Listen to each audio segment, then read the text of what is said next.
Eleonora, apie ką šitą knygą? Apie gyvūnus, kurį mėnesį yra gimtadienį, Smiltės šitas gimtadienis.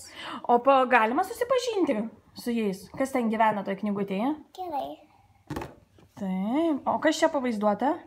Visokie gyvūnai, kurie čia bus. Gerai, o parodysi mėnesį, kaip atrodo, kur jie gyvena? Taip. Va, čia Smiltė. Ir ką daro meškutė? Meškutė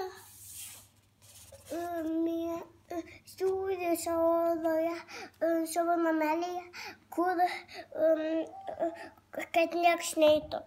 Ką dar kas nors daro, parodyk man. Miega skruzdėlytės. Taip, kas dar ką daro? Šitie vabaliukai miega. Dar vienas skruzdėlytės miega. Ką lapė daro? Lapė bėga, nori pagauti šitą. Ar yra kažkoks žaidimas šitoje knygoje? Yra pabaigoje. O, koks šis žaidimas? Reikia ranką nuvežti iki šito.